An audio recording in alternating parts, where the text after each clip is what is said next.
하나님의 사랑과 돌보심이 여러분의 삶 가운데 함께 하시길 축복합니다. 오늘 함께 보실 하나님의 말씀은 에스겔서 44장 2절 말씀입니다. 여호와께서 내게 이르시되 이 문은 닫고 다시 열지 못할지니 아무도 그리로 들어오지 못할 것은 이스라엘 하나님 나 여호와가 그리로 들어왔음이라. 그러므로 닫아둘지니라. 오늘도 매일 말씀 묵상과 함께하는 우리 성도님들을 축복합니다. 하나님은 이제 에스겔을 데리고 이 성전 동쪽을 향한 바깥문으로 나갑니다. 이 중요한 건 하나님께서 그 문으로 돌아오셨다는 데 있어요. 1절 말씀 다시 보시겠습니다. 그가 나를 데리고 성소의 동쪽을 향한 바깥문에 돌아오시니 그 문이 닫혔더라. 하나님께서 돌아오시고 그 문을 닫아두셨습니다. 이스라엘이 회복할 성전의 가장 중요한 것은 건물이 아니에요. 하나님께서 그 안에 임재하셔야죠. 하나님께서 계시지 않은 성전은 사실 아무 소용이 없는 겁니다. 그런데 오늘 말씀은 이 하나님께서 성전의 동쪽 문을 통해서 성전 안으로 들어오셨습니다. 하나님께서 이것을 보여주시는 건 하나님께서 다시 이스라엘 백성들과 관계를 회복하신다라고 하는 상징이에요. 하나님께서 다시 돌아오셨기에 성전은 이제 하나님과 소통하는 통로가 되어졌습니다. 이스라엘 백성들이 하나님과 끊어졌다는 그 생각에 좌절해 있었는데 그 모든 것이 해결되는 순간입니다. 그리고 더 중요한 건 하나님께서 들어오시고 나서 문을 닫아두고 열지 못하게 하셨다는 겁니다. 2절 말씀입니다. 여호와께서 내게 이르시되 이 문은 닫고 다시 열지 못할지니 아무도 그리로 들어오지 못할 것은 이스라엘 하나님 나 여호와가 그리로 들어왔음이라. 그러므로 닫아둘지니라.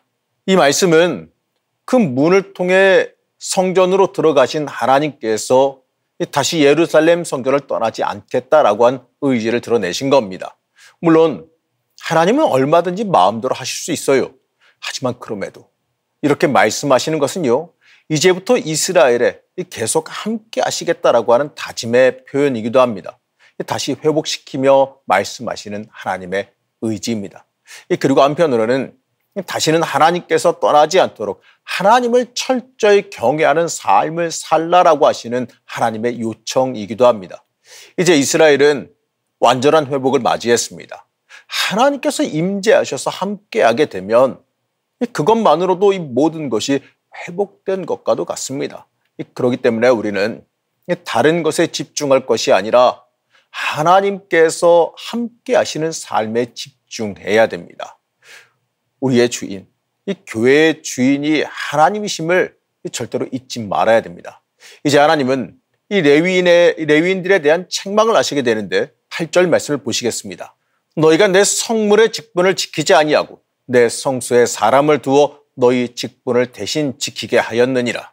하나님은 성전을 지키고 제사를 담당하던 레위인들을 책망하십니다. 이 자기의 직무를 감당하지 않고 아무 자격 없는 이방인을 세워서 그 성전 지키는 일을 시켰기 때문에 그렇습니다. 레위인은 성전을 지키며 제사를 지키는 사람들입니다. 그것이 그들의 기업이에요. 하나님을 섬기고 예배하고 성전을 지키는 게 그들의 기업입니다. 하지만 하나님은 그들이 성전을 지키는 직무는 담당은 하게 되지만 이제 성소와 기구 단회는 가까이 하지 못한다고 말씀합니다. 이 성전을 지키고 관리하는 업무는 할 수 있지만 이 제사장의 직분은 더 이상 레위인이 하지 못한다는 뜻입니다. 하나님께서 맡긴 직무를 소홀히 여겼기 때문에 그렇습니다. 우리 이처럼 하나님께서 맡긴 책무가 얼마나 중요한지 다시 한번 생각해 봐야 됩니다. 사실 현대적으로 교회에서 일을 맡은 사람은 모두 레위인이라고 봐도 좋습니다. 이 교회의 직분을 감당하고 교회를 돌보고 유지하는 모든 사람은 이 레위인의 직분을 받은 거죠. 그렇기 때문에 이 교회의 거룩함을 유지하고 교회를 돌보는 일에 우리는 최선을 다해야 됩니다. 그렇게 하지 못하면 이 레위인들이 하나님 앞에서 책망을 받듯이 우리도 그 책망을 받을 수가 있는 거예요. 이 직분이 높아질수록 누릴 것만 생각할 것이 아니라 감당해야 되는 책임에 대해서도 깊게 생각해야 됩니다. 하나님께 충성하는 것이 우리가 감당해야 되는 직분임도 잊지 말아야 됩니다. 이제 하나님은 이 레위인들 중에 이 사독의 자손들이 새로운 제사장 가문이 될 것이라고 말씀합니다. 15절 말씀입니다. 이스라엘 족속이 그릇 행하여 나를 떠날 때에 사독의 자손 레위 사람 제사장들은 내 성소의 직분을 지켰은즉 그들은 내게 가까이 나와 수종을 들되 내 앞에 서서 기름과 피를 내게 드릴지니라. 주 여호와의 말씀이니라. 사독의 자손들은 자신의 책임을 잘 지켰습니다. 그래서 하나님께서 그들의 자손들이 제사장의 직분을 감당하게 하셨습니다. 이처럼 우리가 하나님의 직분을 귀하게 여기고 그것을 잘 지키면 하나님께서는 절대로 잊지 않고 기억하신다는 사실을 우리는 잊지 말아야 됩니다.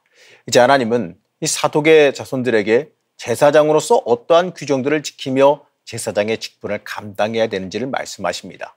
이 모든 규정들은 이 제사장 직분을 맡기 위해 얼마나 신중해야 되고 거룩함을 유지하기 위해 얼마나 철저해야 하는지를 말해주고 있습니다.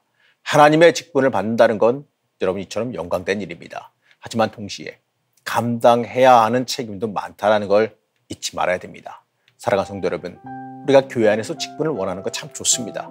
하지만 그게 나를 높이는 것이 되어서는 안 됩니다. 직분은요, 오히려 내가 감당해야 되는 책임과 의무가 많아진다는 걸 깨달아야지요. 하나님께서 맡기신 그 직분을 우리가 어떻게 감당하는지 굉장히 하나님 관심 있게 보십니다. 하나님 안에서 하나님의 직분을 복으로 알고 감당하시기를 여러분 축복합니다. 우리가 이 하나님의 직분을 영광으로 감당할 때 하나님의 나라에 쓰임 받으며 놀라운 은혜에 동참하게 될 겁니다. 오늘도 이 은혜에 동참하며 살아가시기를 그냥 간절히 축복합니다. 우리와 함께 하신 하나님, 우리를 지키시고 돌보시는 그 은혜에 감사드립니다. 우리가 맡겨진 직분을 잘 감당하면서 하나님 앞에 온전히 충성하기를 원합니다. 하나님의 사람으로서 그에 맞는 삶을 살게 하여 주시고 세상보다 하나님 앞으로 더 가까이 나아가는 복된 주의 자녀가 되게 하여 주시옵소서. 주께 온전히 사용되기를 소망하며 예수님의 이름으로 간절히 기도합니다.